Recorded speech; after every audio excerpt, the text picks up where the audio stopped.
Class 9 उम्मीद करती हूँ आप सब खैरियत से होंगे। आज हम यूनिट नंबर 12 के थ्योरम्स डिस्कस करेंगे। थ्योरम 12.1.1 डिस्कस करेंगे विद प्रॉपर डायग्राम, कैसे डायग्राम बनाते हैं और बोर्ड में कौन सा मेथड होता है, किस मेथड से आप थ्योरम अटेम्प्ट करते हैं, कौन कौन सी हेडिंग्स हम लिखते हैं थ्योरम में, वो सब आज हम डिस्कस करेंगे। थ्योरम को सॉल्व करने से पहले अगर आप मेरे चैनल पे नए हैं तो मेरे चैनल को लाइक करें, शेयर करें और सब्सक्राइब करें। तो आज हम ये स्टेटमेंट 12.1.1 की समझेंगे। उसका गिवन क्या है, कंस्ट्रक्ट क्या है, प्रूफ क्या है और जो हमारे पास लाइव यानी प्रूफ होता है वो क्या है, क्या चीज़ प्रूफ करनी है और प्रूफ क्या होगा उसका। ठीक है, तो आज हम थ्योरम को पूरा डिस्कस करेंगे। सबसे पहले हम थ्योरम को देख लेते हैं कि थ्योरम होता क्या है। आपकी बुक में थ्योरम की डेफिनेशन गिवन नहीं है, लेकिन मैं आपको बता देती हूँ कि थ्योरम क्या होता है। बायोलॉजी में आपने, अगर आप बायोलॉजी के स्टूडेंट हैं तो चैप्टर नंबर 3 में आपने हाइपोथेसिस पढ़ा होगा। तो हाइपोथेसिस क्या होता है, जो बच्चे कंप्यूटर के हैं उन्हें भी मैं बता दूं कि वो चीज़ जो भी प्रूव ना हुई हो, एक स्टेटमेंट होती है जो अभी प्रूव नहीं हुई होती, उसे हम प्रूव करते हैं।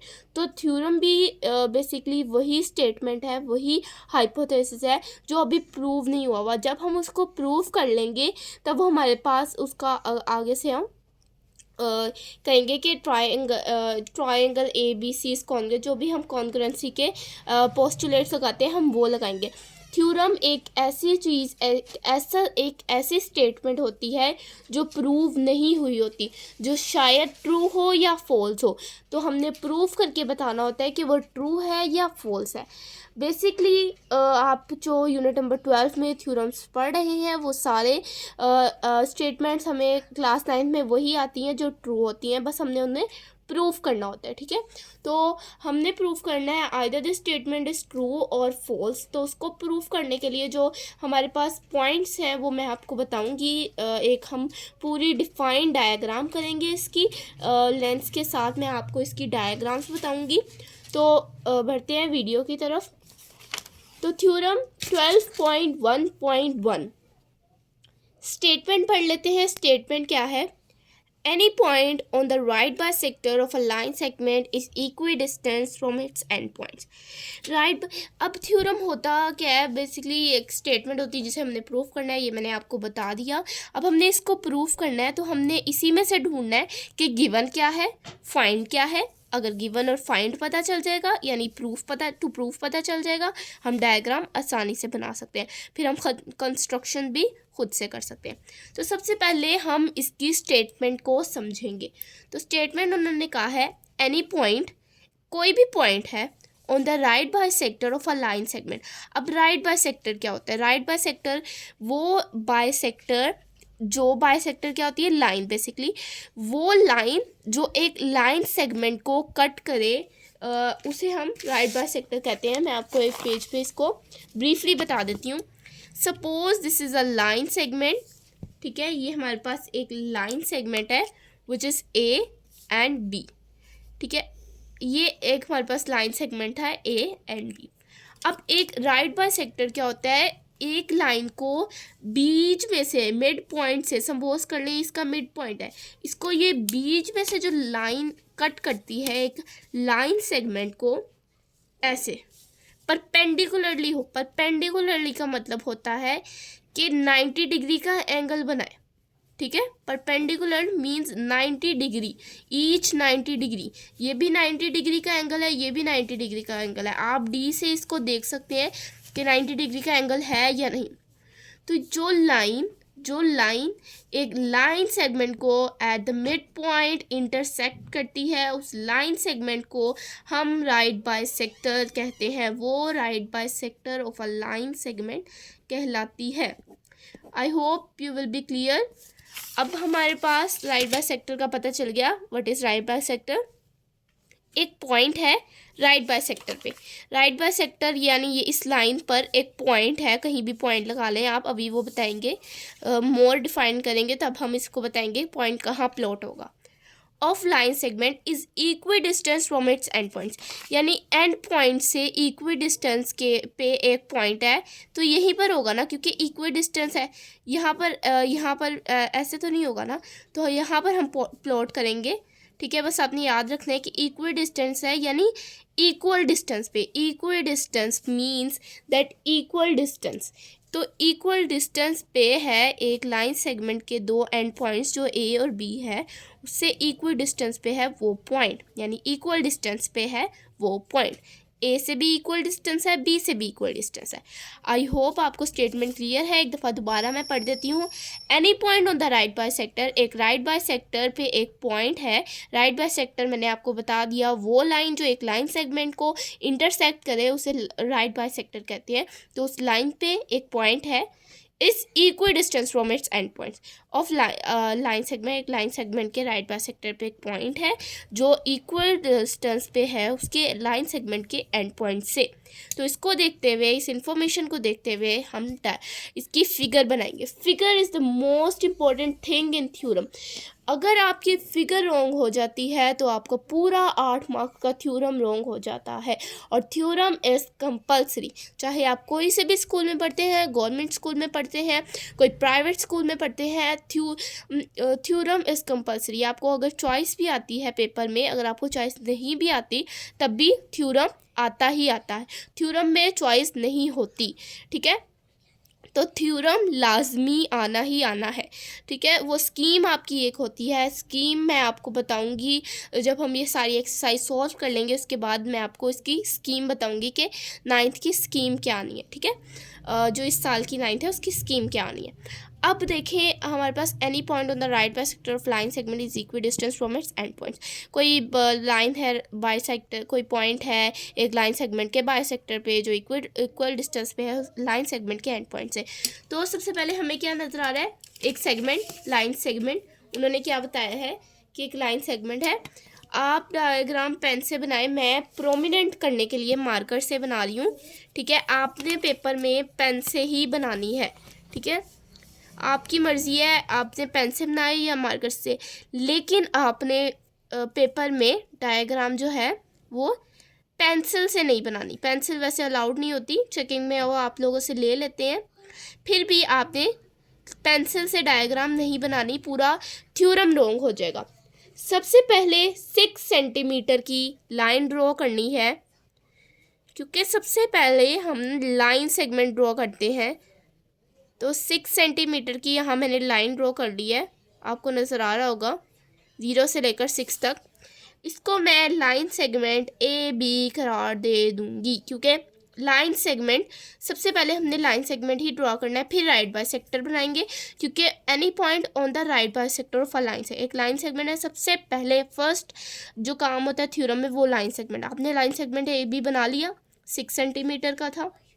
ठीक है, इस पे आपने फिर क्या, उन्होंने क्या कहा कि एक पॉइंट है। अब हम सीधा तो पॉइंट प्लॉट नहीं ना कर देंगे, राइट बाय सेक्टर देखेंगे। वो कह रहे हैं कि राइट बाय सेक्टर पॉइंट है, राइट बाय सेक्टर पे सबसे पहले हम राइट बाय सेक्टर बनाएंगे।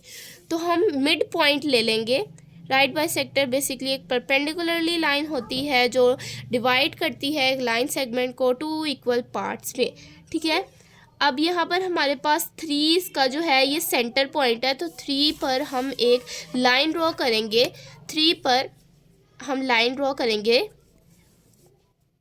जिस पर हम लिखेंगे 4 को हमने यहाँ पर रखना है, और हमने एक लाइन ड्रॉ करनी है 6 सेंटीमीटर की। ठीक है, बस 4 को हमने बीच में रखना है। हमने ड्रॉ कर ली। अब ये क्या बन गया, एक इंटरसेक्ट हो गया, एक लाइन को इसने लाइन सेगमेंट को काट दिया 2 इक्वल पार्ट्स में जो परपेंडिकुलरली है टू द। यहाँ पर अगर आप बुक में भी देखें तो यहाँ पर भी इन्होंने एक इक्वल पार्ट्स में इसको डिवाइड कर दिया है। ठीक है, इक्वल पार्ट्स में इसको डिवाइड कर दिया है। तो यहाँ पर देखें, आप फिगर देख सकते हैं, इक्वल पार्ट्स में डिवाइड कर दिया है इन्होंने इसको। तो हमने भी क्या करना है, सेम इक्वल पार्ट्स में इसको डिवाइड कर देना है। हमने कर दिया। अब आपको पता है यहाँ से भी ये 90 डिग्री का एंगल बन रहा है। ठीक है, और यहाँ से भी ये 90 डिग्री का एंगल बन रहा है। ठीक है, आपने ऐसे एंगल शो कर देना है जी, ये तो परपेंडिकुलर 90 डिग्री का एंगल बन रहा है। यहाँ तक आपकी डायग्राम ठीक बन रही है।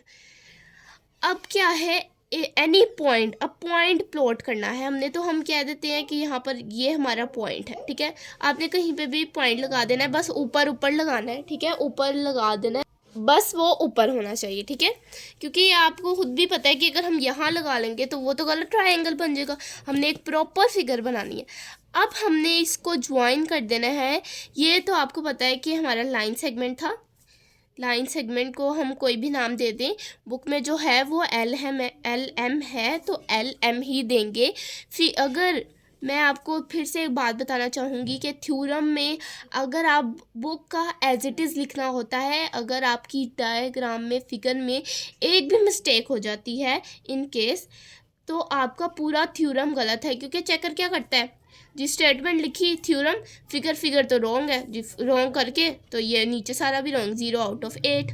तो ये नहीं करना, ये आपने नहीं करना, आपने पूरी तवज्जो से ये डायग्राम देखनी है।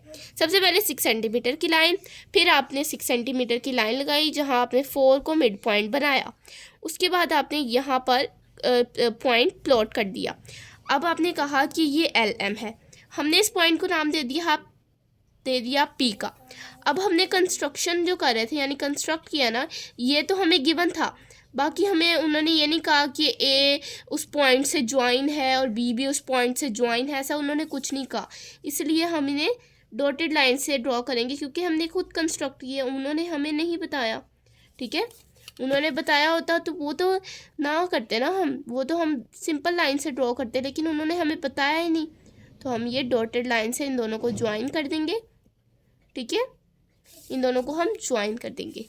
अब आप देखें तो हमारी डिफाइंड फिगर बन चुकी है, लेकिन आपको ये जो इस पॉइंट पर इंटरसेक्ट करी है हमने तो उसको नाम नहीं दिया, तो हम इसको नाम दे देंगे ए बी और सी का। यहाँ पर हम कह देंगे, यहाँ पर आपने चार आपने 2 बीच में रखना है, और आपने यहाँ पर कहीं आप अगर चाहें तो 1 का डिस्टेंस रख कर 1 लिख के 1 देखें, आपको आई होप नज़र आ रहा होगा, ठीक है। तो ये देखें 1 है यहाँ पर, ये 1 है, तो 1 को मैंने क्या किया है, 1 को मैंने बीच में रखा है, आपको नज़र आ रहा है 1 बीच में है, 0 यहाँ है और 2 यहाँ है। तो यहाँ मैं एक निशान लगा दूँगी, कि निशान क्यों लगा रही हूँ, ताकि यहाँ एक लाइन लगा सकूँ। इस लाइन से क्या होता है, इस लाइन से पता लग जाता है कि हमारा जो ये है वो इक्वल डिस्टेंस पर है, ये दोनों इक्वल डिस्टेंस पर है। ये भी यहाँ पे हम लाइन लगा देते हैं, यहाँ आप अंदाजे से लाइन लगा ले, ठीक है, यहाँ आप अंदाजे से लाइन लगा ले। अब आपको पता लग गया है कि ऐसे आपने फ़िगर ड्रॉ करनी है। ये हमारी एक पूरी फ़िगर बन चुकी है। आपने इसी तरह इन्हीं मेजरमेंट्स के साथ आपने फ़िगर ड्रॉ करनी है। तो ये हमारी जी फ़िगर हो गई। अब हम आते हैं थ्योरम को सॉल्व करने पर। तो थ्योरम को सॉल्व करने के लिए सबसे पहले हमने गिवन की हेडिंग देनी है, स्टेटमेंट के बाद फ़िगर, फ़िगर के बाद गिवन की हेडिंग देनी है। तो गिवन क्या होगा हमारे पास, जो स्टेटमेंट में गिवन है। हम देखते हैं ना, कभी हमें क्वेश्चन आता है कि find this, if x is equal to 2 then what will be the value of y। तो क्या फाइंड हुआ, y, और गिवन क्या था हमें पास, x की वैल्यू। तो इसी तरह हम स्टेटमेंट को देखते हैं कि स्टेटमेंट में क्या गिवन है। तो स्टेटमेंट देखते हैं, तभी हमें पता चलेगा हमारे पास गिवन क्या है। वैसे तो मैंने आपको बता दिया है कि जो डॉटेड लाइन से नहीं है वो गिवन है, लेकिन फिर भी हम स्टेटमेंट को देख लेते हैं। Any point on the right bisector of a line segment. हमारे पास एक लाइन सेगमेंट उन्होंने बता दिया, एक राइट बाइसेक्टर बता दिया, यानी एक लाइन बता दी उन्होंने। सबसे पहले हम राइट बाइसेक्टर का जिक्र है तो हम लिखेंगे लाइन। तो हम लिखेंगे यहाँ पर अ लाइन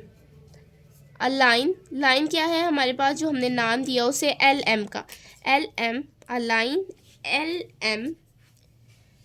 उसके बाद क्या है, राइट बाय सेक्टर ऑफ इस इक्वल। अब हमें पता है कि एल एम जो है वो इंटरसेक्ट कर रही है सी पर, तो इंटरसेक्ट्स क्या कर रही है, इंटरसेक्ट वो हमें का हमारी इंटरसेक्ट कर रही है ए बी को, ठीक है। Intersects A B at the point, ठीक है, ए बी को इंटरसेक्ट कर रही है, ए बी को एट द पॉइंट सी, एक पॉइंट पे, ठीक है, at the point C, C पर कर रही है सच दैट, ठीक है, गिवन तो आपको याद करना ही होगा, वैसे अगर आपने समझना है तो आप समझ सकते हैं, लेकिन सच दैट चूंकि क्या हो रहा है, अ लाइन एल एम, हमने बताया कि एक लाइन है एल एम, इंटरसेक्ट कर रही है ए बी लाइन सेगमेंट को, किस पॉइंट पर इंटरसेक्ट कर रही है, सी पर, क्योंकि सी पर ये इसमें टकरा रही है ना, तो सी पर इंटरसेक्ट कर रही है हमारा, फिर उससे उस इंटरसेक्शन से क्या बन रहा है, सच दैट हमारा उससे क्या बन रहा है, एल एम क्या है, हमारे पास एक परपेंडिकुलरली लाइन है जो इंटरसेक्ट करी है ए बी को, तभी तो इसे हमने राइट बाइसेक्टर का नाम दिया है। सच दैट एल एम इस परपेंडिकुलर, इसका मतलब होता है कि परपेंडिकुलर है, 90 डिग्री का एंगल बना रही है, perpendicularly to the A B and, ठीक है, अब हम लिखेंगे and A C is congruent to B C. Congruent का मतलब इक्वल है बी सी के, क्योंकि इस इंटरसेक्शन से हमें क्या मिल रहा है, ए सी मिल रहा है और बी सी जो कॉन्ग्रुएंट है आपस में, तो such that L M is perpendicularly to the A B and A C is congruent to B C, ठीक है।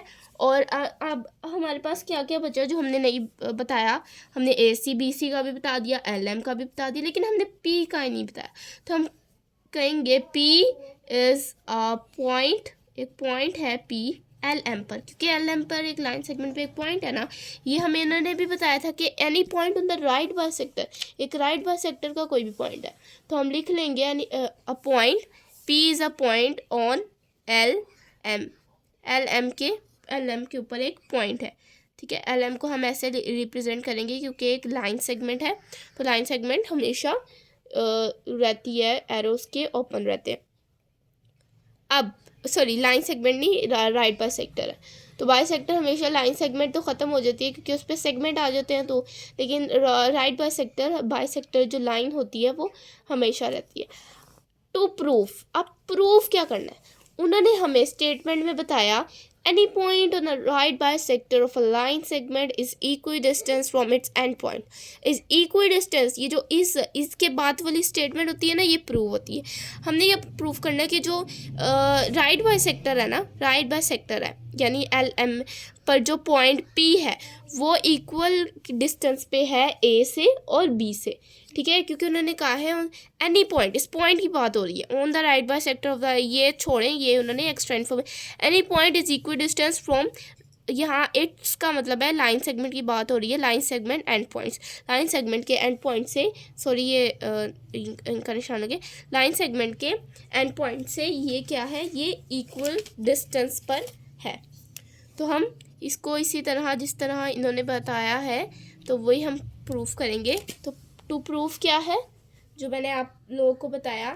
कि जो पॉइंट पी है वो इन दोनों से इक्वल डिस्टेंस पर है, यानी पी ए और पी बी आपस में कॉन्ग्रुएंट है, इक्वल डिस्टेंस पर है, P A is congruent to P B, this is the proof, ये हमने प्रूफ करना है। अब कंस्ट्रक्शन क्या होगी, कंस्ट्रक्शन हमारी होगी कि जो हमने डॉटेड लाइन से ड्रॉ किया, क्योंकि वो हमने खुद कंस्ट्रक्ट किया है, तो हमने क्या किया है कि हमने कहा कि इसको हमने पी को ज्वाइन किया है ए और बी से, तो हम लिख देंगे join P to points A and B, क्योंकि यहाँ पर स्टेटमेंट में भी हमें गिवन था कि is equal distance from it's points, and point से, तो एंड पॉइंट्स को हमने पी, उस पॉइंट को, एनी पॉइंट को ज्वाइन किया एंड पॉइंट्स, यानी any point is P, we join the P to A and B, the ends और end points of a line segment A B. I hope this will be clear to you. अब हमने इसका करना है, proof करना है। Proof क्या होता है और प्रूफ में क्या फ़र्क होता है, प्रूफ वो चीज़ होती है जो प्रूफ करनी होती है, यानी वो साबित करनी होती है। प्रूफ, ये वाला प्रूफ, ये प्रूफ करनी होती है, ठीक है। लेकिन प्रूफ अब हमने इसका ये वाला प्रूफ निकालना है, जो चीज़ हमने साबित करनी थी वो हम अब इसको प्रूफ करेंगे। तो हम अब इसके प्रूफ पर आते हैं। तो अब हम इसका प्रूफ देख लेते हैं कि इसका प्रूफ क्या होगा। तो प्रूफ यहाँ पर मैंने लिख लिया है ताकि आप लोगों को समझाने में आसानी हो। तो हमारे पास है प्रूफ, स्टेटमेंट और रीजंस। प्रूफ में हमेशा हमारे पास क्या होती है, स्टेटमेंट और रीजंस। तो स्टेटमेंट देख लेते हैं। सबसे पहले हमारी स्टेटमेंट क्या है कि in triangle A C P congruent to B C P AC is congruent to BC। उन्होंने कहा कि in triangle ACP congruent to BCP, दो ट्राइंगल्स बन रहे हैं क्योंकि हमारे पास एक लाइन सेगमेंट आ गया, एक राइट बाइसेक्टर आ गया जिसने दो इक्वल ट्राइंगल्स में इनको कन्वर्ट कर दिया, ठीक है। वैसे इक्वल पार्ट्स में कन्वर्ट किया था, लेकिन इन ज्वाइनिंग, इन कंस्ट्रक्शन की वजह से हमारे पास दो ट्राइंगल बन गए। तो उन्होंने कहा in triangle ACP parallel to BCP, ठीक है, this sign shows the parallelity. तो in triangle ACP parallel to triangle BCP, यहाँ पर आगे हम कुछ नहीं लिखेंगे क्योंकि रीज़न नहीं ना हो इसकी, ये तो ट्राइंगल है। AC is congruent to BC, सबसे पहली बात AC is congruent to BC, जो हमारे पास गिवन में भी था, AC is congruent to BC। तो हमने कहा कि इस ट्राइंगल में AC, इन दोनों ट्राइंगल में AC BC दोनों कॉन्ग्रुएंट है। ये हमारे पास गिवन था, हमने गिवन लिख लिया। Triangle ACP congruent to triangle BCP। तो ट्राइंगल यानी दो एंगल बन रहे हैं, सॉरी एंगल था यहाँ पर हमारे पास। तो जो एंगल बन रहे हैं दो ACP और BCP वो कॉन्ग्रुएंट है, ठीक है। वो कॉन्ग्रुएंट क्यों है, क्योंकि यहाँ पर हमारे पास ये भी गिवन था। क्योंकि ये कैसे गिवन था, given PC is perpendicularly to the AB so that each angle at C 90 degree। PC perpendicularly to the AB, मैंने आपको कहा था परपेंडिकुलर मीन्स 90 डिग्री। तो परपेंडिकुलर का मतलब 90 डिग्री, यहाँ पर मैंने एग्जांपल देते हुए आपको समझाया था कि 90 डिग्री का मतलब है कि परपेंडिकुलर है तो यहाँ भी 90 डिग्री का है, यहाँ भी। सो दैट उन्होंने कहा so that each angle at C is equal to 90 degree, कि एक इस एंगल, ईच एंगल, ईच का मतलब होता है कि मतलब एक, सिर्फ एक एंगल यहाँ पर भी 90 डिग्री और यहाँ पर भी 90 डिग्री है। तो ये दोनों भी कॉन्ग्रुएंट हो गए क्योंकि यहाँ भी 90 डिग्री बन रहा है और यहाँ भी 90 equals 90। ACP is congruent to BCP, angle ACP is congruent to BCP। तो आपने आगे प्रॉपर गिवन देना है कि गिवन कैसे है। Given PC is perpendicular to the AB। PC एक लाइन, PC हमने जो कंस्ट्रक्शन में बनाया था C पॉइंट, और P एक पॉइंट था जो हमें गिवन था, तो हमने ज्वाइन किया C टू द P। तो हमारे पास PC is perpendicularly to the AB, एक लाइन सेगमेंट AB से perpendicular, so that each angle at C is equal to 90 degree. ये समझ आ गई। उसके बाद हमने कहा PC is congruent to PC। Common था, ये कॉमन क्यों था, क्योंकि PC is congruent to PC, ये एक ही लाइन है, ये कॉमन होगी ना। कॉमन आपको पता है कि जो चीज़ सेम हो वो हम कॉमन में लिख लेते हैं, तो ये कॉमन होगी। तो नेक्स्ट देख लेते हैं। ये हमारे पास इन्होंने डॉट लगा के कहा है कि hence triangle ACP is congruent to triangle BCP। SS postulate, SS postulate वो पोस्टुलेट होता है जिसमें आप का जो sides of the triangle, congruent triangle की जो साइड्स हैं वो सेम होती हैं। यानी कॉन्ग्रुएंट ट्राइंगल जो कॉरेस्पॉन्डिंग साइड्स होती हैं एक ट्राइंगल की वो सेम होती हैं, वो हमारे पास क्या होता है, SS पोस्टुलेट होता है। तो हमने कह दिया कि triangle ACP congruent triangle BCP है, हमारे पास SS पोस्टुलेट है। और ये पोस्टुलेट हमने किस क्लास में पढ़े थे, ये हमने 8 में पढ़े थे। तो अब उन्होंने कहा hence PA is congruent to PB, जो हमने प्रूफ करना था कि PA is congruent to PB, तो उन्होंने कह दिया कि hence PA is congruent to PB, कैसे corresponding sides of the congruent triangle था, उसके corresponding sides थी, तो sides हमेशा congruent होती हैं congruent triangle की। आई होप आपको आज का थ्योरम क्लियर होगा, थ्योरम 12.1.1। अगर आपको कोई भी चीज़ स्किप हो गई है तो पीछे वीडियो करके आराम से देखें, क्योंकि डायग्राम सबसे इम्पोर्टेंट है, फिगर थ्योरम में सबसे इम्पोर्टेंट होती है। तो अगर मेजरमेंट्स के साथ आप फिगर बनाएंगे तो आपका क्वेश्चन आपको इंशाल्लाह 8/8 मार्क्स मिलेंगे। तो मिलते हैं नेक्स्ट वीडियो में, जिसमें हम करेंगे थ्योरम 12.1.2 जो कि इन्वर्स है 12.1.1 के, यानी जो हमने इसमें किया बस उससे उल्टा करके जो प्रूफ करना है वो हम थ्योरम 12.1.1 में करेंगे। तो आई होप आज के बेसिक कॉन्सेप्ट्स, आज की फिगर, आज का आपको जो प्रूफ है वो क्लियर हुआ होगा। मिलते हैं नेक्स्ट वीडियो में। अल्लाह हाफिज़।